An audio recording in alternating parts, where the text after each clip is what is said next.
രക്ഷിക്കുകയും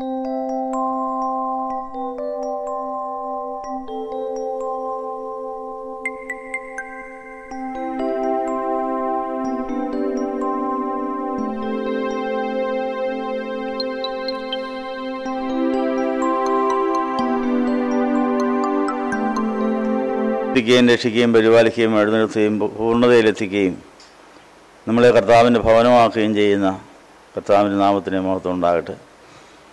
കർത്താവിനാൽ സ്നേഹിക്കപ്പെട്ടവരെ, വലിയ നോമ്പിലെ 4-ാം ശനിയാഴ്ച നമ്മളെവിടെ ആകർഷിച്ചു കൊണ്ടുവന്ന കർത്താവിന് നമുക്ക് നന്ദി പറയാം. ഇന്ന് വന്നിരിക്കുന്ന എല്ലാവരെയും യേശുവിൻ്റെ നാമത്തിൽ സ്വാഗതം ചെയ്യുന്നു. ഇന്നത്തെ ആരാധനയിലൂടെ ദൈവം ചെയ്യാൻ പോകുന്ന അത്ഭുതങ്ങളെ ഓർത്ത് നമുക്ക് ദൈവത്തെ സ്തുതിക്കാം. നോമ്പ് കാലങ്ങളിൽ കർത്താവ് ഓരോ ഇടങ്ങളിൽ ചെയ്തിരിക്കുന്ന അത്ഭുതങ്ങൾ ഇന്നും ആവർത്തിക്കുവാൻ, അത് നമ്മുടെ ഇല്ലായ്മകളിലും വല്ലായ്മകളിലും സന്തുഷ്ടിയും സംതൃപ്തിയും ആത്മീയ സമ്പത്തും ലഭിപ്പാൻ മുഖാന്തരമാകട്ടെ എന്ന് ആശംസിക്കുന്നു. വലിയ നോമ്പിലെ 4-ാം ശനിയാഴ്ച വിശുദ്ധ കുർബാനയ്ക്ക് ലൂക്കോസിന് സുവിശേഷം 9-ാം അധ്യായം 10 മുതൽ 17 വരെ വായിച്ചു കേൾക്കും. നമുക്ക് എല്ലാവർക്കും പരിചയമുള്ളതാണ്. 5 അപ്പം കൊണ്ട് 5000 വരെ പോഷിപ്പിച്ച കാര്യമാണ്. ചെറുപ്പകാലത്തെ സൺഡേ സ്കൂൾ പഠിക്കുന്ന കാലം തൊട്ടേ നമ്മൾ പഠിച്ചു വച്ചിരിക്കുന്ന വേദഭാവം നമുക്ക് വളരെ പരിചയമുള്ളതാണെങ്കിലും എല്ലാ കുർബാനയിലും ആവർത്തിക്കുന്ന ഒരു അത്ഭുതമാണിത് എന്നുള്ള കാര്യം ഓർപ്പിക്കുന്നു. 5000 കുടുംബങ്ങൾക്ക് 5000 പേർക്ക് സംതൃപ്തി ലഭിക്കാൻ 5 അപ്പവും 2 മീനേ അവിടെ ഉണ്ടായിരുന്നുള്ളെങ്കിലും അതുണ്ടായിരുന്നത് കർത്താവിലേക്ക് കൊടുത്തപ്പോൾ, കർത്താവിനെ വാഴ്ത്തി നോക്കി തിരികെ കൊടുത്തപ്പോൾ അവർക്ക് എല്ലാവർക്കും അത് ഭക്ഷിക്കുവാനും 12 കൊട്ട മിച്ചമെടുക്കുവാനും ഇടയായതുപോലെ 4-ാം ശനിയാഴ്ച നോമ്പ് എടുത്ത് നമ്മളോട് ദൈവസന്നിധിയിൽ വന്നിരിക്കുമ്പോൾ നമുക്ക് ഒത്തിരി ഇല്ലായ്മകളും വല്ലായ്മകളും ഉണ്ടെങ്കിലും ഉള്ളത് കർത്താവിനോട് ഇപ്പോൾ കൊടുക്കാൻ പോവുകയാണ്. കർത്താവ് അതിനെ എടുക്കും, വാഴ്ത്തും, നുറുക്കും, നമുക്ക് തിരികെ തരും, നമുക്ക് സന്തുഷ്ടി ലഭിക്കും എന്നുള്ള കാര്യം ഓർപ്പിക്കുന്നു. നമ്മൾ പരിശുദ്ധാത്മാവിൻ്റെ ഭവനമാകാൻ വിളിക്കപ്പെട്ടിരിക്കുന്നെങ്കിൽ അതിൻ്റെ പണി പൂർത്തീകരിപ്പാൻ നമ്മൾ ഇന്നത്തെ ഈ നോമ്പിൻ്റെ ഈ 4-ാം വാരം നമ്മൾ പ്രയോജനപ്പെടുത്തുകയാണ്. നമ്മൾ പ്രത്യാശയുടെ ധൈര്യം മുറുപിടിച്ചാൽ നമ്മൾ തന്നെ ദൈവത്തിൻ്റെ ഭവനമാകുമെന്ന് എബ്രായ ലേഖനം 3-ാം അധ്യായത്തിൻ്റെ 5-ാം വാക്യത്തിൽ എഴുതിയിട്ടുണ്ട്. ക്രിസ്തുവോ അവൻ്റെ ഭവനത്തിന് അധികാരിയായ പുത്രനായിട്ട് തന്നെ പ്രത്യാശയുടെ ധൈര്യവും പ്രശംസയും നാം അവസാനത്തോളം മുറുകെ പിടിച്ചുകൊണ്ടാൽ നാം തന്നെ അവൻ്റെ ഭവനമാകുന്നു. നമുക്കെല്ലാവർക്കും ചേർന്ന് പറയാം. പ്രത്യാശയുടെ ധൈര്യവും പ്രശംസയും നാം അവസാനത്തോളം മുറുകെ പിടിച്ചുകൊണ്ടാൽ നാം തന്നെ അവൻ്റെ ഭവനമാകുന്നു. എന്തൊരു വലിയൊരു പദവിയാണ്. ദൈവം തമ്പുരാൻ സ്വർഗത്തിൽ ഇരിക്കാനിടയില്ലാഞ്ഞിട്ടാണോ? സ്വർഗാദിങ്ങളിൽ വസിക്കുന്നവനായ ദൈവം ആകാശവും ഭൂമിയും നിറഞ്ഞിരിക്കുന്ന കർത്താവിന് നമ്മുടെ അകത്ത് താമസിക്കാൻ വലിയ കൊതി, സ്നേഹത്തിൻ്റെ ആധിക്യം കൊണ്ടാണ്. അപ്പം നമ്മുടെ ഉള്ളിൽ ഒരു വീടുണ്ടാക്കി അവിടെ വസിച്ച് നമ്മൾ ചലിക്കുന്ന സ്വർഗമാകാൻ, സ്വർഗത്തിൻ്റെ ബ്രാഞ്ചാകാൻ ദൈവം ആഗ്രഹിക്കുന്നു. പ്രത്യാശയുടെ ധൈര്യം മുറുകെ പിടിക്കണമെന്നാണ്. അപ്പോൾ നമ്മുടെ എല്ലാ അനുഭവങ്ങളിലും വിശ്വാസവും പ്രത്യാശയും ദൈവസ്നേഹവും വർദ്ധിപ്പിച്ച് പ്രത്യാശയുടെ ധൈര്യം മുറുകെ പിടിച്ചാൽ മതി നമ്മൾ ദൈവത്തിൻ്റെ ഭവനമായിക്കൊള്ളും. അപ്പോൾ 127-ാം സങ്കീർത്തനം നമ്മുടെ അനുഭവമായി മാറും. എന്താണത്? യഹോവ വീട് പണിയാതിരുന്നാൽ പണിയുന്നവർ വൃഥാധ്വാനിക്കുന്നു. അപ്പോൾ യഹോവ ഇങ്ങനൊരു വീട് പണി നമ്മൾ തുടങ്ങി വെച്ചിട്ടുണ്ട്. മാമോദീസായിൽ അതിൻ്റെ കല്ലിട്ടതാണെങ്കിൽ ഇതുവരെയും 100% വീട് പണി തീർന്നവർ വളരെ ചുരുക്കമാണ്. വാടക വീട്ടിൽ താമസിക്കുന്നവരുണ്ട്, വീട് കടം വാങ്ങിച്ച് വയ്ക്കാൻ ശ്രമിച്ചിട്ട് അതിന് പണം തികയാത്തവരുണ്ട്. പലതരത്തിൽ പല അപൂർണതകളും അപാകതകളുള്ള ഭവനങ്ങളിൽ നമ്മൾ താമസിക്കുന്നു. വീടില്ലാത്ത അനേകരുണ്ട്, മരച്ചോട്ടിൽ കിടക്കുന്നവരുണ്ട്, പീഡിയത്തിണ്ണയിൽ കിടക്കുന്നവരുണ്ട്, ബസ് സ്റ്റാൻഡിൽ കിടക്കുന്നവരുണ്ട്. ഇങ്ങനെയൊക്കെ വീടില്ലാത്ത അനേകാര്യങ്ങളുള്ളപ്പോൾ അവർക്ക് ആദ്യം അവരുടെ ഉള്ളിൽ യേശുവിന് ഇടമുണ്ടായാൽ മതി, യേശു അവർക്ക് വീട് കൊടുത്തോളൂ എന്നുള്ള കാര്യം നമുക്ക് പ്രത്യാശയ്ക്ക് പകർന്നിട്ട്, അങ്ങനെ ഈ നോമ്പിൻ്റെ 4-ാം വാരത്തിൽ വീടില്ലാത്ത എല്ലാവർക്കും അവരുടെ ഉള്ളിൽ വീട് ഉണ്ടായിട്ട് കർത്താവ് അവിടെ താമസിച്ചുകൊണ്ട് അവർക്ക് നല്ല ഭവനങ്ങൾ കൊടുത്ത് നമ്മൾ കർത്താവ് ഉള്ള ഭവനമായി കപ്പർന്നഹൂമിലെ ഒരു വീട്ടിൽ യേശു ഉണ്ടെന്ന് പറഞ്ഞാൽ 1000കണക്കിന് പേരെ ഒന്നിച്ചുകൂടി അവരെല്ലാം സൗഖ്യം പ്രാപിച്ചതുപോലെ നമ്മുടെ ഈ നോമ്പിൻ്റെ 4-ാം വാരത്തിൽ നമ്മളും നമ്മുടെ ഭവനവും നമ്മുടെ പള്ളിയും നമ്മുടെ ധ്യാനമന്ദിരവും എല്ലാം ദൈവമുള്ള യേശുവുള്ള സ്ഥലമായി മാറിയാൽ മതി, യേശുവിന് താമസിക്കാൻ പറ്റിയ സ്ഥലമായാൽ മതി. നമുക്ക് വേണ്ടതെല്ലാം ഉള്ളത് വർദ്ധിപ്പിച്ച് തന്നുകൊണ്ട് നമ്മളെ സന്തുഷ്ടരാക്കും എന്നുള്ള കാര്യം ഓർപ്പിച്ചുകൊണ്ട് അതിന് തടസ്സമായി നിൽക്കുന്ന എല്ലാ അവിശ്വാസങ്ങളോടും പ്രത്യാശയില്ലാത്ത നമ്മുടെ എല്ലാ പ്രതികരണങ്ങളോടും യാത്ര പറഞ്ഞിട്ട് ഈ വചനം നമ്മൾ മാംസം ധരിക്കുവാൻ നമുക്ക് ദൈവസന്നിധിയിൽ നമ്മളെ തന്നെ സമർപ്പിക്കാം. ഓരോരുത്തരായി മുമ്പോട്ട് വന്ന് പ്രാർത്ഥനയ്ക്ക് നമ്മളെ തന്നെ സമർപ്പിക്കാം. വിശുദ്ധ ലൂക്കോസിൻ്റെ സുവിശേഷം 9-ാം അധ്യായം 10 മുതൽ 17 വരെ. വിശുദ്ധ ലൂക്കോസ് 9:10 മുതൽ. സ്ത്രീയന്മാർ മടങ്ങി വന്ന് അവർ ചെയ്ത സകലവും യേശുവിനെ അറിയിച്ചു. അവൻ അവരെ മാത്രം കൂട്ടിക്കൊണ്ട് ബെത്സയിദയിലെ ഒരു വിജന സ്ഥലത്തേക്ക് പോയി. അത് മനസ്സിലാക്കി ജനക്കൂട്ടം അവൻ്റെ പിന്നാലെ ചെന്നു. അവൻ അവരെ സ്വീകരിച്ച ദൈവരാജ്യത്തെക്കുറിച്ച് സംസാരിക്കുകയും രോഗശാന്തി ആവശ്യമുള്ളവരെ സുഖപ്പെടുത്തുകയും ചെയ്തു. വൈകുന്നേരമായപ്പോൾ പന്തിരുവർ അടുത്ത് ചെന്ന്, നാം ഈ വിജന പ്രദേശത്തായതിനാൽ ചുറ്റുമുള്ള ഗ്രാമങ്ങളിലോ കുടികളിലേക്കോ പോയി പാർക്കുവാനും ഭക്ഷണം കഴിക്കുവാനും ജനത്തെ പറഞ്ഞയക്കണമേ എന്ന് പറഞ്ഞു. യേശു അവരോട്, നിങ്ങൾ അവർക്ക് ഭക്ഷണം കൊടുക്കുവീരെന്ന് പറഞ്ഞു. ഈ ജനങ്ങൾക്കെല്ലാം വേണ്ട ആഹാരം ഞങ്ങൾ പോയി വാങ്ങാതെ ഇരുന്നാൽ ഞങ്ങളുടെ പക്കൽ 5 അപ്പവും 2 മീനും അല്ലാതെ മറ്റൊന്നുമില്ല എന്ന് അവർ പറഞ്ഞു. അവിടെ പുരുഷന്മാർ തന്നെ 5000 പേരോളം ഉണ്ടായിരുന്നു. അവരെ 50 പേർ വീതം പന്തികളായി ഇരുത്തുവിനെന്ന് യേശു പറഞ്ഞു. ശിഷ്യർ അങ്ങനെ ചെയ്തു. യേശു 5 അപ്പവും 2 മീനും എടുത്ത് സ്വർഗത്തിലേക്ക് നോക്കി വാഴ്ത്തി മുറിച്ച് ജനത്തിന് വിളമ്പാനായി ശിഷ്യന്മാർക്ക് കൊടുത്തു. എല്ലാവരും ഭക്ഷിച്ചു. തൃപ്തരായി ശേഷിച്ച കഷണങ്ങളവർ 12 കൂട്ടം നിറച്ചെടുത്തു. സ്വല്പസമയം ഇരിക്കാം. വിശുദ്ധ ലൂക്കോസിന് സുവിശേഷം 9-ാം അധ്യായം 10 മുതൽ 17 വരെയുള്ള ഭാഗം നമ്മൾ വീണ്ടും ഒരിക്കൽ കൂടെ വായിച്ചിരിക്കുകയാണ്. ഈ തിരുവചനത്തിൽ ഇന്ന് മാംസം ധരിക്കേണ്ട നമ്മുടെ അനുഭവങ്ങൾ എന്നെല്ലാമാണ്.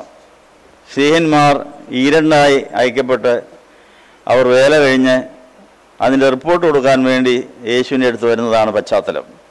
അവർ ചെയ്ത സകലവും യേശുവിനെ അറിയിച്ചു. അതിൻ്റെ അർത്ഥം എന്താണ്? ശിഷ്യന്മാർ 2 പേരായി പലയിടങ്ങളിലേക്ക് യേശുവിൻ്റെ വേലയ്ക്ക് വഴിയൊരുക്കുവാൻ അയക്കപ്പെട്ടു. അവർ മടങ്ങി വന്ന് സകലവും യേശുവിനെ അറിയിച്ചെന്നാണ് പറയുന്നത്. അറിയിക്കാതെ യേശുവിനെ അറിയാൻ കഴിവുണ്ട്. അവരെന്തൊക്കെ ചെയ്തെന്നും പറഞ്ഞെന്നൊക്കെ കർത്താവിന് ശരിക്കറിയാം. അവരെവിടെ പോയാലും യേശുവിൻ്റെ അന്തർനയനങ്ങൾ അവിടെ പുറകെ ഉണ്ടായിരുന്നു. പക്ഷെ അങ്ങനെ ആയിരുന്നെങ്കിൽ പോലും സകല അനുഭവങ്ങളും അവർ യേശുവിനെ അറിയിച്ചപ്പോൾ അവിടെ നടന്ന ചില അത്ഭുതങ്ങളുണ്ട്. പ്രാർത്ഥനാ ജീവിതത്തിൽ ഫിലിപ്പ് ലേഖനം 4-ാം അധ്യായത്തിൽ പറയുന്ന നമുക്കുണ്ടാകുന്ന സകല ഭാരങ്ങളും സങ്കടങ്ങളും ഇല്ലായ്മകളും ആവശ്യങ്ങളും സ്വതന്ത്രത്തോടെ അവനെ അറിയാവുന്ന ആളാണെങ്കിലും അറിയിക്കണം. അറിയിച്ചു കഴിയുമ്പോൾ മാത്രം ദൈവം അതിന്മേൽ ചെയ്യുന്ന ചില അത്ഭുതങ്ങളുണ്ടെന്നാണ് പറയുന്നത്. അപ്പോൾ നമ്മൾ അറിയിക്കുക, ദൈവത്തിനെല്ലാം അറിയാമല്ലോ എന്ന് പറഞ്ഞ് മിണ്ടാതിരുന്നാൽ അവിടെ ഇരിക്കും.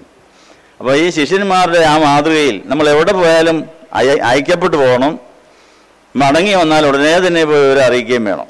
എല്ലാം അറിയാവുന്ന ആളല്ലേ, എന്തിനാ പറയുന്നതെന്ന് വിചാരിച്ച് മറച്ചു വെച്ചാൽ എന്തൊക്കെയോ ചില കാര്യങ്ങൾ നമുക്ക് ഇല്ലാതായി പോകും. നമുക്കിന്ന് എല്ലാം ഇല്ലാത്തതിൻ്റെ കാരണം എല്ലാം കർത്താവിനെ ശരിക്ക് സ്തോത്രത്തോടെ അറിയിച്ചിട്ടില്ല. അപ്പോൾ സ്തോത്രത്തോടെ അറിയിച്ചാൽ സകല ബുദ്ധിയെയും കവിയുന്ന ദൈവസമാധാനം നമുക്ക് കിട്ടുമെന്നാണ് ഫിലിപ്പ് ലേഖനം 4-ാം അധ്യായത്തിൽ പറയുന്നത്. അപ്പോൾ ശിഷ്യന്മാർ ഈരണ്ടായി പോയ ആ ഇടങ്ങളിലൊക്കെയും അവർക്ക് എന്തെല്ലാം അനുഭവങ്ങൾ ഉണ്ടായി എന്നുള്ള കാര്യം യേശുവിനെ അറിയിച്ചു. ആ അനുഭവങ്ങൾ അറിയിച്ചു കഴിയുമ്പോൾ അവർക്ക് കൊടുക്കാവുന്ന പുതിയ സന്ദേശങ്ങൾ കാണും. അങ്ങനെ വലിയൊരു കാര്യമുണ്ട്. നമുക്ക് പല സന്ദേശങ്ങൾ കിട്ടാത്തതിൻ്റെ കാര്യം നമ്മളെ കർത്താവിനെ അറിയിക്കുന്നതിൽ നമ്മൾ മടുപ്പുള്ളവരായാൽ തരേണ്ട ചില കാര്യങ്ങൾ മുടങ്ങിപ്പോകാനും കുടുങ്ങിപ്പോകാനൊക്കെ സാധ്യതയുണ്ട്. നമ്മുടെ ഇന്നത്തെ വിശുദ്ധ കുർബാനയിൽ നമ്മൾ ഏറ്റുപറയേണ്ട ഒരു കാര്യം, ഒരിക്കൽ കൂടെ പാപമോചന പ്രാർത്ഥന പൊതുവായി നടത്താൻ പോവുകയാണ്. നമ്മൾ പോയതെല്ലാം കർത്താവ് പറഞ്ഞെടുത്താണോ? കർത്താവിന് യോജിച്ചാണോ പോയത്? കർത്താവ് അയച്ചിട്ടാണോ പോയത്? പോയടുത്ത് എന്തെല്ലാം അനുഭവം ഉണ്ടായി? പോയ ഇടങ്ങളിൽ എന്തൊക്കെ അരുതെന്നും എന്തൊക്കെ വേണമെന്നും പ്രത്യേക നിർദ്ദേശവും ഉണ്ടായിരുന്നു. അവർ മടങ്ങി വന്ന് സകലതും യേശുവിനെ അറിയിച്ചു കഴിഞ്ഞപ്പോൾ കർത്താവ് അവർക്കൊരു ക്ലാസ് എടുക്കുകയാണ്. കർത്താവ് അവർക്ക് ചില അനുഗ്രഹങ്ങൾ നൽകുന്നു, ചില നിർദ്ദേശങ്ങൾ കൊടുക്കുന്നു. അതിൻ്റെ ഇടയ്ക്ക് 5000 പുരുഷന്മാരും അവരോട് ചേർന്ന് കുറേ പേരും കയറി വരുന്നതായി നമ്മൾ കാണുന്നു. എങ്കിലും കർത്താവ് നിങ്ങളിങ്ങോട്ട് പോകും, ഞാനിപ്പോൾ ശിഷ്യന്മാർക്ക് സ്പെഷ്യൽ ക്ലാസ് എടുക്കാൻ വന്നതാണ്, പിന്നെ കാണാമെന്ന് പറഞ്ഞു. അവർക്ക് 1-ാം സ്ഥാനം കൊടുത്തു. ശിഷ്യന്മാരെപ്പോഴും കൂടെ ഉള്ളവരാ. ഇവർ വന്നു കിട്ടിയതല്ലേ, അവരുടെ കാര്യം നടക്കട്ടെ എന്ന് വിചാരിച്ചു. അപ്പോൾ ഈ സ്ലീഹന്മാർ ഈരണ്ടായി പല സ്ഥലങ്ങളിൽ പോയതിന് ഗുണപ്പെട്ടു എന്നതിൻ്റെ അർത്ഥം. അവരുടെ വേല വിജയിച്ചതിൻ്റെ ലക്ഷണം കൂടിയാണ് 5000 പേരെ വന്നത്. അവരെ പ്രയോജനപ്പെടുത്തണ്ടേ? അപ്പം അപ്രതീക്ഷിതമായ രീതിയിൽ പലരും നമ്മുടെ അടുത്ത് വന്നെന്നിരിക്കും, പല ആവശ്യങ്ങൾക്കായി വന്നെന്നിരിക്കും. അവരുടെ ആവശ്യങ്ങൾക്ക് 1-ാം സ്ഥാനം കൊടുത്ത് അവർക്ക് വേണ്ടി നമ്മൾ സമയം ചെലവഴിക്കണം എന്നുള്ളൊരു പാഠം ഇതിനകത്തുണ്ട്. നമ്മൾ അത്യാവശ്യമായിട്ട് എന്തെങ്കിലും കാര്യം ചെയ്തുകൊണ്ടിരിക്കുമ്പോൾ ആരെങ്കിലും അത്യാവശ്യത്തിന് കയറി വന്നാൽ ഇപ്പം എനിക്ക് മനസ്സില്ല, സമയമില്ല, പിന്നെ പോകുന്നു, പിന്നെ വാന്നൊക്കെ പറയുന്നത് ശരിയാണോ? മറ്റുള്ളവരുടെ ആവശ്യം നമ്മുടെ ആവശ്യത്തെക്കാൾ വലുതായി നമ്മൾ അത് നിന്നെപ്പോലെ നിൻ്റെ അയൽക്കാരനെ നമ്മുടെ സ്വന്തം കാര്യത്തിന് പ്രാധാന്യം കൊടുക്കുന്ന പോലെ തന്നെ മറ്റുള്ളവരുടെ ആവശ്യങ്ങൾക്കും പ്രാധാന്യം കൊടുക്കണമെന്ന് കർത്താവ് പഠിപ്പിച്ചിരിക്കുന്നു. അപ്പോൾ ഈ നോമ്പിൻ്റെ 4-ാം ശനിയാഴ്ച നമുക്ക് കുമ്പസാരിക്കാൻ ഏറ്റുപറയാൻ പല കാര്യങ്ങളുണ്ട്. ഈ കർത്താവ് പറയാതെ പലയിടത്തും നമ്മൾ പോയിട്ടുണ്ട്, കർത്താവിനോട് ചോദിക്കാതെ പോയിട്ടുണ്ട്, കർത്താവ് പറഞ്ഞിട്ട് പോയിട്ടും ആ കാര്യങ്ങൾ കർത്താവ് പറഞ്ഞ പോലെ തന്നെ ചെയ്തിട്ടില്ല എന്നുള്ള കുറ്റബോധമുണ്ട്. ഇതെല്ലാം ഏറ്റുപറയാമെങ്കിൽ നമ്മുടെ ഇല്ലായ്മകളിലും വല്ലായ്മകളിലും ഉള്ളത് അങ്ങോട്ട് കൊടുത്താൽ അതിനെ കർത്താവ് വാഴ്ത്തി നിർത്തി നമുക്ക് തൃപ്തി തരുന്ന മിച്ചവും വരും. ആ മിച്ചത്തിന് ഉപയോഗം ഉണ്ടെന്നുള്ള കാര്യം ഓർപ്പിക്കുന്നു. ഒന്നും കളയാൻ പാടില്ല. 5 അപ്പം കൊണ്ട് 5000 പേരെ പോഷിപ്പിച്ചപ്പോൾ ശേഷിച്ച് അവിടെ കിടക്കട്ടെ എന്ന് വിചാരിച്ചോ? കർത്താവ് നിർബന്ധിച്ച് അവരെ കൊണ്ടത് വെറുപ്പിച്ചു എന്നാണ് പറയുന്നത്. അപ്പം എന്നും അത്ഭുതമില്ല. ഒരത്ഭുതം നടത്തി ഉണ്ടാക്കുന്ന അനുഗ്രഹങ്ങൾ കുറേ നാളത്തേക്ക് നമ്മൾ ഉപയോഗിക്കേണ്ടതും അത്ഭുതങ്ങളില്ലാത്ത ഇടവേളകളിൽ അത് പ്രയോജനപ്പെടും എന്നുള്ള കാര്യം ഓർപ്പിക്കുന്നു. എന്നും അത്ഭുതം ഉണ്ടെന്ന് വിചാരിക്കേണ്ട. എന്നും മഴയില്ല, എന്നും മഞ്ഞില്ല, എന്നും വേനലില്ല. എല്ലാം മാറി മാറി വരും. എല്ലാത്തിനെയും പ്രയോജനപ്പെടുത്തണം. ഇല്ലായ്മകളിലും എല്ലായ്മകളിലും ആ കാര്യം കർത്താവിനെ അറിയിച്ചാൽ കർത്താവ് ഉള്ളതുകൊണ്ട് നമ്മളെ തൃപ്തിപ്പെടുത്തും എന്നുള്ള വലിയ സന്ദേശം നമുക്കിവിടെ തന്നിരിക്കുകയാണ്. അങ്ങനെ അവൻ മടങ്ങി വന്ന് അവർ ചെയ്ത സകലതും യേശുവിനെ അറിയിച്ചു. ഇന്നു മുതൽ നമുക്ക് അങ്ങനെ തീരുമാനം എടുക്കാം. നമ്മുടെ എല്ലാ പരിപാടികളും കർത്താവിനെ ചോദിച്ചിട്ട് ചെയ്യുക, പറഞ്ഞതുപോലെ ചെയ്യുക. മടങ്ങി വന്നതെല്ലാം വിവരിച്ച് പറയുമ്പോൾ നമ്മളെ പഠിപ്പിക്കുവാൻ നമുക്ക് തരാൻ വെച്ച അനുഗ്രഹങ്ങൾ പലതുണ്ട്. അതിൽ നമുക്ക് പരാജയം സംഭവിച്ചുകൊണ്ട് പല കാര്യങ്ങളും നമുക്കില്ലാതെ പോയി. അതുകൊണ്ട് ഇനിയെങ്കിലും ശിഷ്യന്മാരുടെ കുറവുകൾ നമ്മൾ ആവർത്തിക്കാതെ നമ്മുടെ കുറവുകൾ ഈ ദൈവസന്നിധിയിൽ ഏറ്റുപറഞ്ഞ് അവിടെ കർത്താവ് അത്ഭുതം പ്രവർത്തിച്ച് നമുക്ക് സൗഖ്യം തരാൻ കർത്താവ് ആഗ്രഹിക്കുന്നു. ആത്മശരീര മനസ്സുകളുടെ രോഗങ്ങളും ക്ഷീണങ്ങളുമാണ് നമ്മളെ മടിയുള്ളവരും അലസന്മാരുമാക്കുന്നത്. എന്നാൽ ഉത്സാഹത്തോടെ കർത്താവിനോട് നമ്മൾ സകലതും പങ്കിട്ടുകൊണ്ടിരിക്കാമെങ്കിൽ 2 കാളകൾ ഒരു നുഖത്തിൻ്റെ കീഴെ ഒന്നിച്ചു വേല ചെയ്യുന്ന പോലെ എല്ലാ കാര്യം യേശുവുമായി പങ്കിട്ടുകൊണ്ട് നമുക്ക് ജീവിക്കാൻ ആഗ്രഹമുണ്ടെന്ന് കർത്താവ് പറഞ്ഞു. എൻ്റെ നുഖം മൃദുവും എൻ്റെ ചുമട് ലഘുവും. അപ്പം നമ്മുടെ എല്ലാ അനുഭവങ്ങളും ലഘുവാകണമെങ്കിൽ, മൃദുവാകണമെങ്കിൽ നമുക്ക് ജീവിത പങ്കാളിയായി നമ്മളോടൊത്ത എല്ലാ കാര്യവും പങ്കിടാൻ ആഗ്രഹിക്കുന്ന ജീവിത പങ്കാളിയായ ഇമ്മാനുവേലിനോട് എല്ലാം പറഞ്ഞ് എല്ലാം അവനോടൊത്ത് ചെയ്യാമെങ്കിൽ മൃദുവും ലഘുവുമായിരിക്കും എന്നുള്ള കാര്യം ഓർപ്പിക്കുന്നു. അങ്ങനെ കർത്താവ് ഈ 2 പേരായി പോയ ശിഷ്യന്മാർ മടങ്ങി വന്നപ്പോൾ അവരുടെ ഭാരങ്ങളും സങ്കടങ്ങളും തീർക്കുവാൻ, അവർക്ക് പുതിയ ക്ലാസ് എടുക്കാൻ മടങ്ങി വന്നപ്പോൾ അവിടെ അന്ന് യേശുവിനെ തേടി വന്നവരെ മുഴുവൻ സ്വീകരിച്ചു. അവരെ സ്വീകരിച്ചു. ദൈവരാജ്യത്തെക്കുറിച്ച് സംസാരിക്കുകയും രോഗശാന്തി ആവശ്യമുള്ളവരെ സുഖപ്പെടുത്തുകയും ചെയ്തു. അപ്പോൾ ദൈവരാജ്യത്തെക്കുറിച്ചുള്ള സന്ദേശം നമ്മൾ കേട്ടുകൊണ്ടിരിക്കുന്നു. ദൈവരാജ്യം ഭക്ഷണവുമല്ല പാനീയവുമല്ല, നീതിയും സമാധാനം പരിശുദ്ധാത്മാവിൽ സന്തോഷവുമാണ്. അതിൽ ക്രിസ്തുവിനെ സേവിക്കാമെങ്കിൽ നമ്മൾ മനുഷ്യർക്ക് കൊള്ളാവുന്ന ദൈവത്തെ പ്രസാദിപ്പിക്കുന്നതിനാകുന്നുള്ള റോമർ 14:17-18 ഇപ്പോൾ മാംസം ധരിക്കുകയാണ്. നമ്മൾ എവിടെ പോയാലും എന്ത് ജോലി ചെയ്താലും യേശുവിനെയാണ് സേവിക്കേണ്ടതെന്നും അവിടെ യേശുവിനോടൊത്താണ് ആ വേല ചെയ്യേണ്ടതെന്ന് നമ്മളെ പഠിപ്പിച്ചിരിക്കുന്നു. ഇതിലൊക്കെ നമുക്ക് സംഭവിച്ചിരിക്കുന്ന കുറവുകൾക്ക് ക്ഷമ ചോദിച്ച് നമ്മുടെ ഇല്ലായ്മയിലും എല്ലായ്മയിലും ഉള്ളപ്പോൾ കർത്താവിനെ ഏൽപ്പിക്കുകയാണ്. നമ്മുടെ ദേഹവും ദേഹി ആത്മാവും നമ്മളിവിടെ ത്രോണോസിൽ സമർപ്പിച്ചിരിക്കുന്ന അപ്പവും മീഞ്ഞും ഒക്കെ കർത്താവ് വാഴ്ത്തി നുറുക്കി നമുക്ക് തിരികെ തരുമ്പോൾ നമുക്ക് സൗഖ്യവും ആശ്വാസവും സന്തുഷ്ടിയും സംതൃപ്തിയും ലഭിക്കും. അത് ഏറ്റുവാങ്ങി അത് 1000 തലമുറയ്ക്ക് വരെ കൊടുക്കുന്നവരാകാൻ ദൈവം നമ്മളെ അനുഗ്രഹത്തിൻ്റെ പാത്രമാകാൻ ആഗ്രഹിക്കുന്നു. നമുക്ക് അനേകരോടൊത്ത് അനേക കൂട്ടുവേലകൾ ചെയ്യാനുണ്ട്. കർത്താവ് നമ്മളെ സഭയാകുന്ന ശരീരത്തിൻ്റെ അവയവങ്ങളാക്കിയിരിക്കുന്നെങ്കിൽ അവയവങ്ങൾ ഒത്തുചേർന്ന് വേല ചെയ്ത് ശരീരത്തിൻ്റെ ധർമ്മങ്ങൾ നിർവഹിച്ച് സന്തുഷ്ടമായി ജീവിക്കുന്നത് പോലെ സഭയാകുന്ന ശരീരത്തിൻ്റെ ഏത് അവയവമാണ് നാം എന്ന് ഓർത്ത് നമ്മൾ ആരോടൊത്താണ് സഹകരിക്കേണ്ടത്, നമ്മൾ ആരുടെ കൂടെയാണ് വേല ചെയ്യേണ്ടത് എന്നൊക്കെ ബോധ്യപ്പെട്ടുകൊണ്ട് വിളിയും തെഞ്ഞെടുപ്പ് ഉറപ്പാക്കിക്കൊണ്ട് ഇടറാതെയും പതറാതെയും ദൈവരാജ്യത്തിൻ്റെ നീതി സമാധാനം പരിശുദ്ധാത്മാവിൽ സന്തോഷവും ക്രിസ്തുവിനെ സേവിക്കാൻ നമുക്ക് തീരുമാനമെടുക്കാം. വിശ്വാസത്തോട് വീര്യവും പരിജ്ഞാനവും ഇന്ദ്രിയവും സ്ഥിരതയും ഭക്തിയും സഹോദരപ്രതിയും ദൈവസ്നേഹം കൂട്ടാമെങ്കിൽ അകത്തെ കണ്ണു തുറക്കും. ഒന്നിനും ഇടറാതെയും പതറാതെയും ദൈവരാജ്യത്തിലേക്ക് പ്രവേശിക്കാൻ സാധിക്കുന്നു. 2 പത്രോസ് 1-ാം അധ്യായത്തിൻ്റെ 5 മുതൽ 11 വരെയുള്ള ഭാഗവും മാംസം ധരിപ്പിച്ചുകൊണ്ട് ദൈവവിളി ബോധത്തോടെ നമ്മൾ എവിടെ എന്ത് ചെയ്യണം, എന്ത് ചെയ്താലും അത് കർത്താവിനോട് പറഞ്ഞ് കർത്താവിന് വീണ്ടും പാഠങ്ങൾ പഠിച്ച് അങ്ങനെ തലയായ ക്രിസ്തുവിനോളം വളരുവാൻ വിളിക്കപ്പെട്ട നമുക്ക് ജന്മസാവലയുടെയാൻ ഈ നോമ്പും ഈ ആരാധനയും കൂട്ടായ്മ ഒതുകട്ടെ എന്ന് ആശംസിച്ചുകൊണ്ട് നമുക്കുണ്ടായിരിക്കുന്ന കുറ്റബോധം ഒരിക്കൽ കൂടെ പാവത്തിന് പ്രാർത്ഥനയാക്കുന്നു. ദൈവം നിങ്ങളെ അനുഗ്രഹിക്കട്ടെ. നിങ്ങൾക്ക് എല്ലാവർക്കും സംപ്രീതി ഉണ്ടായിരിക്കട്ടെ. പ്രമാണം ചൊല്ലിക്കൊണ്ടിരിക്കുന്ന ഈ സമയം പിതാവിലും പുത്രനിലുള്ളതായ വിശ്വാസം നമ്മൾ പുതുക്കി പരിശുദ്ധാത്മാവിലും സഭയിലും സഭയുടെ ഉയർത്തെഴുന്നേൽപ്പിലും രൂപാന്തരപ്പെടണത്തിൽ നിന്ന് തേജസ്കരണത്തിലൊക്കെ നമ്മൾ വിശ്വസിച്ചുകൊണ്ട് കർത്താവിൻ്റെ 2ാമത്തെ വരവിനായി നമ്മൾ കാത്തിരിക്കുന്ന ഈ സമയം സഭയാകുന്ന ശരീരത്തിലെ നമ്മൾ ഏത് അവയവമാണെന്ന് തിരിച്ചറിഞ്ഞ് കൊടുക്കേണ്ടത് കൊടുത്ത് വാങ്ങേണ്ടത് വാങ്ങി ചെയ്യേണ്ടത് ചെയ്ത് ജന്മസാവില്ല പറഞ്ഞു. ഇടറാതെയും പതറാതെയും ദൈവരാജ്യത്തിലേക്ക് ധാരാളമായി പ്രവേശിക്കണമെന്ന് പത്രോസ് നമ്മളെ ഓർപ്പിക്കുന്നു. 2 പത്രോസ് 1-ാം അധ്യായത്തിൽ പറഞ്ഞിരിക്കുന്ന ദൈവവിളി ബോധത്തോടെ ഇടറാതെയും പതറാതെയും ദൈവരാജ്യത്തിലേക്ക് ദിവസവും കയറിക്കൊണ്ടിരിക്കണമെന്നാണ്. നമ്മളെല്ലാ ദിവസത്തെയും പ്രാണൻ കുരിശിൻ്റെ വാതിൽ സഞ്ചരിച്ച് വേല തികച്ച് തിരിച്ചെന്ന് യേശുവിൻ്റെ അടുത്ത് ചെന്ന് റിപ്പോർട്ട് കൊടുത്തിട്ട് കർത്താവിൻ്റെ ഉള്ളിൽ മറിഞ്ഞിരിക്കണമെന്ന്. അപ്പോൾ കർത്താവിൻ്റെ ഉള്ളിൽ നമുക്ക് മറിഞ്ഞിരിക്കാനുള്ള മുറിയുണ്ട്. കൊലോസ്യ ലേഖനം 3-ാം അധ്യായത്തിൽ അത് എഴുതിയിട്ടുണ്ട്.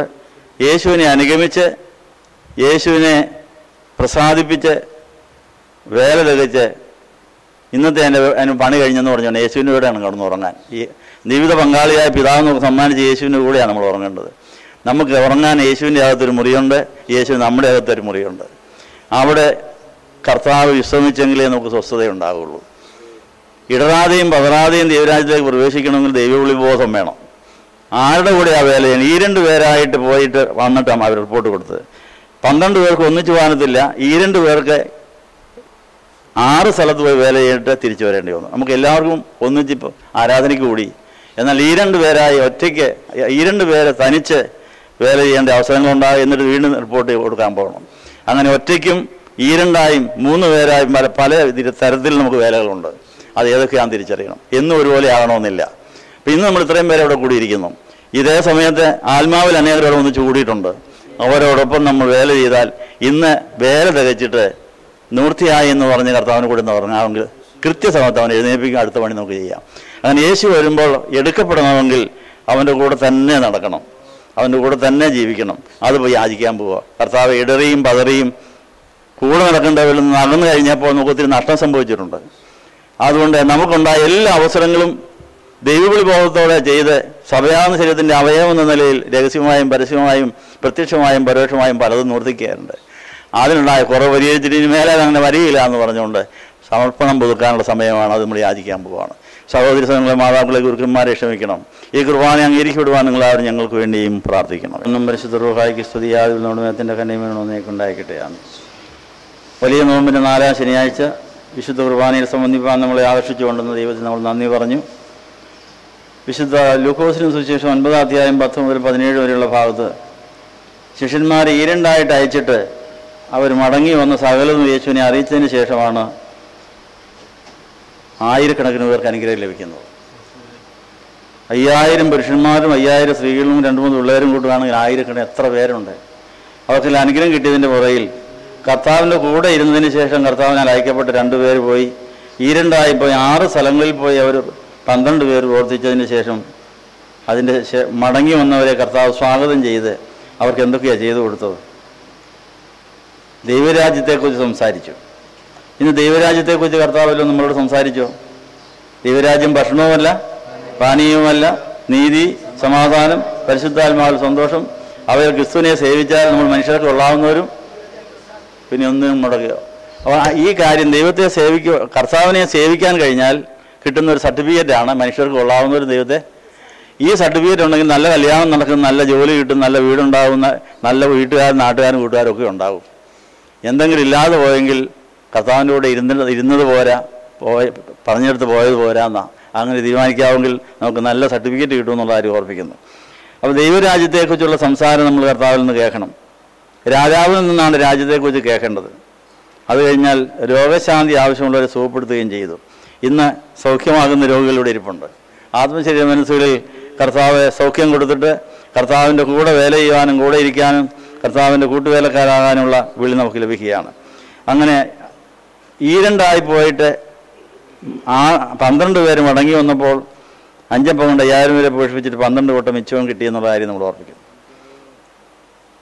3 പേരെയും കൊണ്ട് കർത്താവ് പോയ സംഭവമുണ്ട്. കർത്താവിൻ്റെ ശിഷ്യന്മാരോട് പൊതുവായിട്ട് പറഞ്ഞു, നിങ്ങൾ ഈ മരിക്കുന്നതിന് മുമ്പ് തന്നെ ദൈവരാജ്യത്തിൻ്റെ തേജസ് കാണാനുള്ള ഭാഗ്യം നോക്കിയിട്ട് മറുമലയെക്കുറിച്ചുള്ളൊരു, പക്ഷേ അത് 12 പേര് കേട്ടെങ്കിലും 3 പേർക്ക് അത് വേണമെന്ന് ആഗ്രഹം, കാണണമെന്ന് ആഗ്രഹം. അവർക്ക് മറ്റുള്ളവർക്ക് വേറെ പല കാര്യങ്ങളായിരുന്നു. അതുകൊണ്ട് അവർ അതങ്ങ് മറന്നു. പക്ഷേ ഇവർ കൂടെ ചോദിക്കായിരുന്നു, കർത്താവ് അത് എപ്പോഴാ അങ്ങനെ കൂടെ ചോദിച്ചുകൊണ്ടിരുന്നതുകൊണ്ട് അവരെ 3 പേരെയും കൂട്ടിക്കൊണ്ട് അപ്പോൾ വേദോസ്വായനയിൽ നിന്നും ദൈവം നമുക്ക് എന്തെല്ലാം കരുതിയിട്ടുണ്ട് എന്നുള്ള സൂചനകൾ മാത്രമേ കിട്ടുള്ളൂ. സൂചന വെച്ചുകൊണ്ട് പ്രാർത്ഥിക്കണം. സൂചന വെച്ച് പ്രാർത്ഥിക്കാത്തവർക്ക് വിളി വരികയില്ല. ആദ്യം കേൾക്കുന്ന കാര്യത്തിൽ നിന്ന് സൂചനകൾ ചകഞ്ഞു പെറുക്കിയെടുത്ത് അത് പ്രാർത്ഥന വിഷയമാക്കാൻ കർത്താവ് നമ്മളെ വിളിച്ചുകൊണ്ട് പോകും മലയിൽ. അപ്പോൾ കർത്താവ് 3 പേരെയും കൂട്ടിക്കൊണ്ടുപോയി ബാക്കിയുള്ളവർ എന്നാ തഴഞ്ഞത്. അവർക്ക് വലിയ താല്പര്യമില്ലെന്ന് അവർ മനസ്സിലാക്കി. താല്പര്യമില്ലാത്തവർക്ക് വലിച്ചടിച്ചോണ്ടൊന്നും പോവുകയില്ല. അപ്പോൾ നമുക്ക് താല്പര്യമുണ്ടെന്ന് കാര്യം അറിയിക്കാനാണ് യാമപ്രാർത്ഥനകൾ ചൊല്ലുന്നത്, വചനം വായിക്കുന്നത്, മൗനമായിട്ട് മാറിയിരിക്കുന്നത്, കർത്താവിനെ ശബ്ദം കേൾക്കാൻ കാത്തിരിക്കുന്നതൊക്കെ. കർത്താവ് നീ പറഞ്ഞതിൽ എനിക്ക് താല്പര്യമുണ്ട്, എനിക്കത് വേണം, നീ എന്നെ വിളിച്ചെങ്കിൽ തിരഞ്ഞെടുക്കണം, തേജസ്കരിക്കണം, ഇങ്ങനെയൊക്കെ പറഞ്ഞ് അടുപ്പിച്ച് പ്രാർത്ഥിച്ചാലേ ദൈവം നമ്മളെ വിളിച്ചുകൊണ്ട് പോവുകയുള്ളൂ. അപ്പോൾ അങ്ങനെയാണെങ്കിൽ ഈ 2 പേര് പോയിച്ച് വന്നപ്പോൾ 5000 പേരെ ശുശ്രൂഷിക്കുന്ന വേല അവർക്ക് എല്ലാവർക്കും കൂടെ കിട്ടി. 12 പേരും കൂടെ വിളമ്പ് തുടങ്ങി. 12 പേര് വിളമ്പിക്കൊണ്ടിരുന്നപ്പോൾ ഈ ജനങ്ങൾക്ക് ഭയങ്കര അഭിപ്രായം ഇവരെക്കുറിച്ച്. ഇവർ കൈരണ്ടായിട്ട് നമ്മളെ വന്ന് വിളിച്ചു. നമ്മൾ വന്നത് നഷ്ടപ്പെട്ടില്ല, നമുക്ക് വിശക്കുന്നെന്നറിഞ്ഞ് ഈ ശിഷ്യന്മാർ മുൻകൈ എടുത്തിട്ടാണ് ഇവർക്ക് ഈ ആഹാരം കിട്ടിയത്. അങ്ങനെയാണ് നമുക്ക് യേശുവിനെ അങ്ങ് രാജാവാക്കിയാലേ പിന്നെ ഒന്നിനും പട്ടിണി ഉണ്ടാകുകയല്ലോ. ഇപ്പം തന്നെ അങ്ങ് രാജ്യം അങ്ങ് തുടങ്ങിക്കളെ. ദൈവരാജ്യത്തെക്കുറിച്ചാണ് പ്രസംഗിച്ചത്. കർത്താവ് ഇപ്പം തന്നെ അങ്ങ് രാജാവാകെ. പിന്നെ ഈ 12 എണ്ണം ഇല്ലേ വിളമ്പാൻ, അവരെ അങ്ങ് മന്ത്രിമാരുമാക്കെ. ഇപ്പം തന്നെ മന്ത്രിസഭ അങ്ങ് ഉദ്ഘാടനം ചെയ്തേക്കാം എന്ന് പറഞ്ഞപ്പോൾ കർത്താവ് സമ്മതിച്ചോ? അതിന് സമയമായിട്ടില്ല. പിശാചിൻ്റെ രാജ്യം തീർന്നിട്ടില്ല. പിശാചിന് അവകാശം കൊടുത്തു തീർത്ത് പറഞ്ഞു വിട്ടിട്ട് ദൈവരാജ്യം. അപ്പോൾ ഇത്രയും പേരിൽ രോഗശാന്തി വരുത്തിയെങ്കിലും ദൈവരാജ്യത്തെക്കുറിച്ച് കേട്ടെങ്കിലും ദൈവരാജ്യം വരണമേ എന്ന് പ്രാർത്ഥന തുടങ്ങുമോ? ദൈവരാജ്യം പൂർണ്ണമായിട്ട് വരാൻ ഇപ്പോഴും ആയ സമയം. ഇപ്പോഴും ഇപ്പോൾ ചൊല്ലിയോ? സർവ്വസ്വനായ പിതാവ് ചൊല്ലിയില്ലേ? അതിൻ്റെ അർത്ഥം എന്നാ? ദൈവരാജ്യം പൂർണ്ണമായി വരാൻ സമയം. അതിന് നമ്മൾ ഉത്സാഹിക്കണം. എല്ലാം രാജാവിനോട് ചോദിച്ച് ചെയ്യുന്ന കീഴ്വഴക്കവും വിധേയത്വം ഉണ്ടെങ്കിൽ മാത്രമേ രാജാവിന് ഭരിക്കണമെന്ന് തോന്നുള്ളൂ. അപ്പോൾ യേശുവിനെ കൊണ്ട് ഭരിപ്പിക്കണമെങ്കിൽ കർത്താവ് നീയാണ് രാജാവ്, ഞാൻ അനുസരിക്കാൻ, ഇതാ നിൻ്റെ ഇഷ്ടം പോലെ ഞാൻ ചെയ്തോളാമെന്ന് പറഞ്ഞ് മാതാവാണ് കൃപായുഗത്തിൽ ആദ്യമായി ഇതാ നിൻ്റെ ഇഷ്ടം നടക്കട്ടെ എന്ന് പറഞ്ഞ് ആ കർത്താവിൻ്റെ അമ്മയായി തീരാനുള്ള സാധ്യത, കർത്താവിന് ശിഷ്യരാകാനും കർത്താവിൻ്റെ മന്ത്രിസഭയിലെ മന്ത്രിമാരാകാനൊക്കെ പിതാവിന് വളരെക്കുറിച്ച് ആഗ്രഹമുണ്ട്. പക്ഷെ അതിന് മുമ്പ് നമ്മൾ ചെയ്യേണ്ട കാര്യമുണ്ട്. അത് തിരിച്ചറിയാനാണ് നമ്മുടെ പ്രാർത്ഥനയും ആരാധനയും എന്നുള്ള കാര്യം ഓർപ്പിക്കുന്നത്. അങ്ങനെ 3 പേരെയും കൂട്ടിക്കൊണ്ടുപോയി 9 പേര് താഴെ നിന്ന് വിഷമിക്കേണ്ടി വന്നു. അവർക്ക് ചന്ദ്രരോഗിയെ സുഖപ്പെടുത്താൻ കഴിഞ്ഞില്ല. എന്താ ഞങ്ങൾക്കിത് കഴിയാഞ്ഞ് ചോദിച്ചു. പ്രാർത്ഥനയാലും ഉപവാസമാലും അല്ലാതെ നടക്കുകയുള്ളൂ. അപ്പോൾ ഇനി ശേഷിക്കുന്ന ദിവസത്തെ പ്രാർത്ഥനയും ഉപവാസവും കർത്താവിനോടൊപ്പം അനേകരെ സൗഖ്യമാക്കുന്നതിനും ആശ്വസിപ്പിക്കുവാനും അനേകരെ രൂപാന്തരപ്പെടുത്താനുള്ള പേരിൽ പങ്കാളിത്തം കിട്ടണം. വിളിക്കണം, തിരഞ്ഞെടുക്കണം, കൂടെ ഇരുത്തണം. അങ്ങനെ കർത്താവിൻ്റെ കൂടെ ഇരിക്കുമ്പോഴാണ് പ്രസംഗിക്കേണ്ടതിന് അയക്കുന്നത്. ദൈവം ഉണ്ടാകുന്നുള്ള കാര്യം ഓർപ്പിക്കുന്നു. ഇപ്പോൾ കർത്താവിനാൽ അയക്കപ്പെട്ട 12 ശിഷ്യന്മാരിൽ ഒരാളെ കെട്ടിയാൻ നിയത്തവന്, അതിന് ബാക്കി ഒരു മത്യാസ്, ഇവർ 12 പേരും കൂടെ നമ്മളോട് വരിക. ഞങ്ങൾ ഈരണ്ടായി പോയി എന്തൊക്കെയാണ് ചെയ്തത്? നിങ്ങൾക്കും ഈരണ്ടായി ചെയ്യാൻ വിളിയുണ്ടാവും. 3 പേർക്ക് ചെയ്യാൻ സാധിക്കും. 12 പേർക്ക് ഒന്നും ചെയ്യാവുന്ന വരികയാനുണ്ട്. അവർക്ക് 12 പേർക്ക് വേണമെങ്കിൽ മർദ്ദമോരെ കയറാമായിരുന്നു. അവർ കിട്ടിയ അവസരം അവർ പാഴാക്കിയതുകൊണ്ടാണ്. അപ്പോൾ നമുക്ക് ദൈവം കരുതിയിരിക്കുന്ന പലതും നഷ്ടപ്പെട്ടു പോയത് നമ്മൾ പ്രാർത്ഥിക്കാഞ്ഞതുകൊണ്ടും അന്വേഷിക്കാഞ്ഞതുകൊണ്ടും ഉത്സാഹം കാണിക്കാഞ്ഞതുകൊണ്ടും അതിന് ക്ഷമ ചോദിച്ചിട്ട് കർത്താവ് ഇനിയും തിരുവചനത്തിൽ കൂടെ നീ എന്തെല്ലാം ഞങ്ങൾക്ക് വേണ്ടി കരുതിയിരിക്കുന്നത് തിരിച്ചറിഞ്ഞ് അത് ഞങ്ങൾ വാങ്ങിച്ചുകൊള്ളാം. ഞങ്ങൾ ആരുടെ കൂടെയൊക്കെയാണ് വേല ചെയ്യേണ്ടത്. 6 സ്ഥലത്ത് ഈ 2 പേരെ ദൈവമാണ് തീരുമാനിച്ചത്. നിങ്ങൾ 2 പേരും അതിലേ പോകും. സ്വന്തമായിട്ട് ഞങ്ങൾ 2 പേര് പോകാമെന്ന് പറയായിരുന്നോ? നമ്മൾ കൂട്ടുപിടിക്കുകയല്ല, കർത്താവ് തരുന്നവരെ കൊണ്ടു നടക്കാൻ പഠിക്കണം. അപ്പോൾ അങ്ങനെയാണെങ്കിൽ 2ആയും 3ആയും 12ആയും 72ആയും ഒക്കെ ഒന്നിച്ച് വേല ചെയ്യാനുള്ള സൗകര്യങ്ങൾ കിട്ടും. സങ്കേത ഭവനം അങ്ങനെ അനേകരെ വിളിച്ച് വേർതിരിച്ച് ശുദ്ധീകരിച്ച് ഇന്ത്യ മുഴുവനും സുവിശേഷകരെ അയക്കാനുള്ള സ്ഥലമായി സുവിശേഷ പരിശീലന കേന്ദ്രമായിട്ട് മാത്യു ശ്രീമ്പാജൻ മൈലപ്പുറ ധ്യാനമന്ദിരത്തെയും മൈലപ്പുറ ആശ്രമത്തെയും സുവിശേഷ പരിശീലന കളരിയാക്കാൻ ആഗ്രഹിച്ച് ഒത്തിരി വേല ചെയ്തു. പക്ഷെ പറ്റിയില്ല. അദ്ദേഹം ഒന്ന് ഇവിടെ ആ പണി ഇപ്പോൾ തുടങ്ങിയിരിക്കുക. നിങ്ങൾക്ക് വേണോ? ഈ 2ആയിട്ടും 3ആയിട്ടും 12ആയിട്ടും 22ആയിട്ടും 120ആയിട്ടൊക്കെ പോകണമെങ്കിൽ എന്നെ കൈവിടല്ലേ, ഞാനും ഉണ്ട് എന്ന് പറയാൻ ആഗ്രഹിക്കുന്നു. എഴുന്നേറ്റ് നിൽക്കുക. ഈ വിളിയും തിരഞ്ഞെടുപ്പ് പ്രഖ്യാപപ്പെട്ട് കർത്താവിൻ്റെ വേല ചെയ്ത് ദൈവരാജ്യത്തിൽ പ്രവേശിച്ചവർ നമ്മളെയും പ്രവേശിപ്പിക്കാൻ ഇപ്പോൾ ധൂം വീശിക്കൊണ്ട് വരാൻ പോവുകയാണ്. നമുക്കത് കുരിശ് വരച്ച് ഞങ്ങളെയും കൈവിടല്ലേ, ഞങ്ങളും വന്നോളാം എന്ന് പറഞ്ഞ് വാക്ക് കൊടുക്കാൻ മുഖാന്തരമാകട്ടെ എന്ന്. നയവാൻപൻ അവൻ്റെ പ്രകാരങ്ങളൊന്നും മറക്കരുതെന്ന് പറഞ്ഞ തിരുവചന പ്രകാരം ഈ നോമ്പിൻ്റെ 4ാം ശനിയാഴ്ച ആരാധനയിലൂടെയും ധ്യാനത്തിലൂടെയും നമുക്ക് കർത്താവ് ചെയ്ത എല്ലാ ഉപകാരങ്ങൾക്കും നന്ദി പറയാം. കഴിഞ്ഞ ദിവസം വായിക്കാതെ വിട്ടുപോയ ഒരു വേദഭാഗത്തിൻ്റെ ഒരു ചെറിയ സന്ദേശം കൂടെ പറയാനുണ്ട്. ലൂക്കോസിന് സുവിശേഷം 17 അധ്യായം 1 മുതൽ 10 വരെ ഇന്നലെ രാവിലെ വായിക്കേണ്ടതായിരുന്നു. സന്ധിക്കത്തേത് മാത്രമേ വായിക്കാൻ നേരെ ഉണ്ടായിരുന്നുള്ളൂ. അതിനകത്തൊരു സന്ദേശം കിടപ്പുണ്ട്. യേശു തൻ്റെ ശിഷ്യന്മാർ ഇപ്രകാരം അരുളി ചെയ്തു, ഇടർച്ചകൾ വരാതിരിക്കുവാൻ നിവൃത്തിയില്ല, എന്നാൽ ആര് മൂലം വരുന്നുവോ അവർക്ക് കഷ്ടം. അപ്പോൾ ആ ഒരു വചനപ്രകാരം കർത്താവെ ഞങ്ങൾ ആർക്കെങ്കിലും ഇടർച്ച വരുത്തിയിട്ടുണ്ടോ? ഞങ്ങൾ മാത്രം ആർക്കും ഇടർച്ച വരല്ലേ. ആ ഇടർച്ച വരുത്തുന്നവരുടെ മഹാകഷ്ടം ഒഴിവാക്കാൻ വേണ്ടി ഇടർച്ച വരാതെ മറ്റുള്ളവർക്ക് ഞങ്ങൾ തുണയായി ഇണയായി ദൈവത്തിൻ്റെ കൂട്ടുവേലക്കാരായി വേല ചെയ്ത് ഞങ്ങൾ ദൈവത്തിൻ്റെ അനുഗ്രഹം പ്രാപിക്കുന്നവരാകണമേ എന്ന് പ്രാർത്ഥിക്കാം. ആ ഒരു കാര്യത്തിൻ്റെ മറ്റൊരു പ്രായോഗിക അനുഭവം 2 തീമോഥെയോസ് 5-ാം അധ്യായത്തിൽ 2 തീമോഥെയോസിൻ്റെ 4-ാം അധ്യായത്തിൽ 2 തീമോഥെയോസ് 4-ാം അധ്യായത്തിൻ്റെ 11-ാമത്തെ വാക്യത്തിൽ അപ്പോസ്തലനായ പൗലോസിൻ്റെ 1-ാമത്തെ മിഷണറി യാത്രയിൽ പൗലോസും ബർന്നബാസും മർക്കോസും കൂടിയാണ് വേല ചെയ്യാൻ പോയത്. 2-ാമത്തെ മിഷണറി യാത്രയ്ക്ക് പൗലോസും മർക്കോസും തമ്മിൽ അഭിപ്രായ വ്യത്യാസം ഉണ്ടായി. മർക്കോസിനെ കൊണ്ടുപോകാൻ കൊള്ളുകയില്ലെന്ന് പറഞ്ഞു. അതിന് കാരണം ഒരു അനുഗ്രഹകരമായ ശുശ്രൂഷ കഴിഞ്ഞുണ്ടായ പരീക്ഷയിൽ പിന്മാറിപ്പോയി ശുശ്രൂഷ ഉപേക്ഷിച്ചിട്ട് പോയ ആളാണ് മർക്കോസ്. ആ മർക്കോസാണ് പിന്നെ തിരികെ വന്ന് മർക്കോസിന് സുവിശേഷമൊക്കെ എഴുതുന്നത്. അപ്പോൾ ഇടർച്ച വന്ന് പരിശുദ്ധന്മാരാണെങ്കിലും ദൈവവിളിയുള്ളവരാണെങ്കിലും ഇടർച്ച വരാൻ സാധ്യതയുണ്ട്. എല്ലാം മനസ്സിലായെന്ന് വരികയില്ല. ഭാര്യയും ഭർത്താവും തമ്മിൽ ഇടർച്ച വരാം, ചേട്ടനും ചേട്ടത്തിയും തമ്മിൽ, നാത്തൂന്മാർ തമ്മിൽ, ഇവർക്കൊക്കെ തമ്മിൽ ഇടർച്ചകൾ വരാം. പക്ഷെ അത് ദൈവാത്മാവിൽ അവയെ കൈകാര്യം ചെയ്യാൻ നമ്മൾ ചിലപ്പോൾ ദീർഘനാൾ കാത്തിരിക്കേണ്ടതായിട്ടും വരാം. അങ്ങനെ പൗലോസ്ലീഹായുടെ അപ്പോസ്തല പ്രവൃത്തികൾ 13-ാം അധ്യായവും 15-ാം അധ്യായമൊക്കെ വായിച്ചു നോക്കിയാൽ 1-ാം മിഷണറി യാത്രയിൽ ഏറ്റവും പ്രായം കുറഞ്ഞ ആളായിരുന്നു മർക്കോസ്. ഒരു മന്ത്രവാദിയെ അന്ധത പഠിപ്പിച്ച് മാറ്റി നിർത്തിയിട്ട് അവിടുത്തെ വേല ചെയ്ത് അവിടുന്ന് കുടിയിറക്കപ്പെട്ട തിന്മയുടെ ശക്തികൾ തിരിച്ചടിച്ചത് മർക്കോസിനിട്ട്. എളിയ പുറത്ത് വാദം കോച്ചെന്ന് കേട്ടിട്ടുണ്ടോ? പക്ഷേ വേല ചെയ്യുന്നതിൽ ബലഹീനർക്കാണ് യുദ്ധക്കളത്തിൽ ഏറ്റവും അധികം മുറിവും ചതവൊക്കെ ഉണ്ടാകുന്നത്. അത് മാറാൻ സമയമെടുക്കും. അങ്ങനെ 1-ാം മിഷണറി യാത്രയിൽ ഒന്നിച്ചു പോയാൽ ഒരാൾക്ക് മുറിവേറ്റു. മുറിവും മുൻവിധിയും തെറ്റിദ്ധാരണയും പൊരുത്തക്കേടും വന്നു. 2-ാമത്തെ മിഷണറി യാത്രയുടെ ആലോചന യോഗത്തിൽ അവനെ കൊള്ളുകയില്ല, അവനെ വേണ്ടാന്ന് പറഞ്ഞു. വേറൊരു ഗ്രൂപ്പുണ്ടായപ്പോൾ അപ്പം ആത്മനിറവുള്ള ദൈവവേല ചെയ്യുന്നവരുടെ ഇടയിലും ഗ്രൂപ്പുകളുണ്ടാകും. മനസ്സിലാകാൻ സാധിക്കാത്ത കർത്താവിൻ്റെ 12 ശിഷ്യന്മാരും 12 തട്ടയിലായിരുന്നു. 3 പേരെയും കൊണ്ട് മാത്രം മലയിൽ കയറി, 9 പേര് വേറെ തട്ട്. അവർ തന്നെ പിന്നെ അഭിപ്രായ വ്യത്യാസങ്ങൾ ഇതെല്ലാം കർത്താവിൻ്റെ ജീവിതകാലത്തുണ്ടായിരുന്നതാണ്. പക്ഷേ അതിനെല്ലാം കർത്താവ് നേരിട്ട് വഹിച്ച് സഹിച്ചിട്ടാണ് ഉയർത്തെഴുന്നേറ്റ് എല്ലാത്തിൻ്റെയും പുറകെ നടന്നു. ജീവിതയുടെ പുറകെ മാത്രം പോയില്ല. ബാക്കിയുള്ളതിനെല്ലാം തിരികെ കൊണ്ടുവന്ന് അവർ 120 പേർ ഒന്നിച്ച് കാത്തിരുന്ന് മാതാവിന് നേതൃത്വം കൊടുത്തിട്ടാണ് ആത്മാവിൽ നിറയാൻ. അതുകൊണ്ട് എന്തെല്ലാം പൊരുത്തക്കേട് വന്നാലും ആരും വിഷമിക്കരുത്. കാത്തിരുന്നാൽ അതിന് വ്യത്യാസമുണ്ട്, അതിന് പരിഹാരം വരും. അതിന് തെളിവാണ് വരാൻ പോകുന്നത്. അങ്ങനെ പിണങ്ങിപ്പിരിഞ്ഞ് 2 ഗ്രൂപ്പായിട്ട് അവനെ വേല ചെയ്തത് ആരാ? മർക്കോസ് വേറെ ആളോടെ പോയി. അത് കഴിഞ്ഞാൽ കുറേ വർഷങ്ങൾ കഴിഞ്ഞപ്പോൾ പൗലോസ്ലീഹ എഴുതി അയക്കുക 2 തീമോഥെയോസിൻ്റെ 4-ാം അധ്യായം 11-ാം വാക്യത്തിൽ ലൂക്കോസ് മാത്രമേ എൻ്റെ കൂടെ ഇപ്പോൾ ഉള്ളൂ. അപ്പോൾ ഒരാളെ കൂടെ വേണമെന്ന് ആഗ്രഹമായി.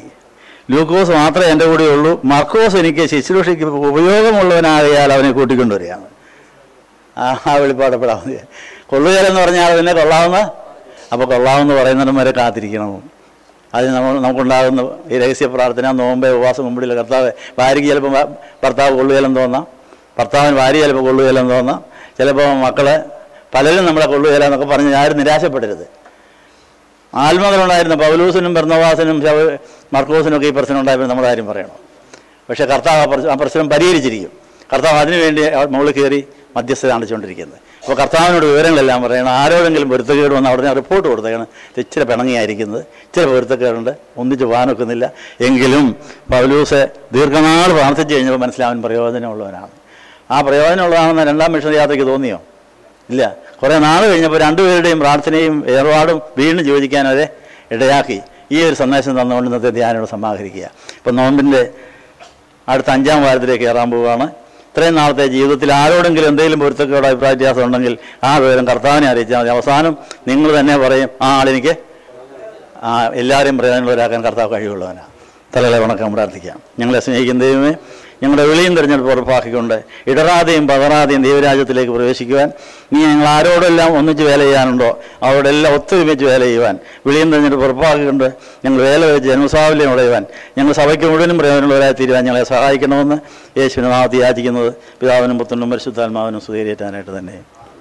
പ്രാർത്ഥന 8 മണിക്ക് ആരംഭിക്കും. നാളെ കഴിഞ്ഞ് 1-ാം തീയതി രാത്രി ജാഗരണ പ്രാർത്ഥനയ്ക്ക് വലിയ തീപ്പൊരി പ്രസംഗം നടത്തുന്ന ഒരാളാണ് വരാൻ പോകുന്നത്. നിങ്ങൾക്ക് തീപ്പൊരി പിടിക്കണോ? തീ പിടിക്കണമെങ്കിൽ വന്നു, വേണ്ടിയവരെല്ലാം വിളിച്ചുകൊണ്ട് വന്നു.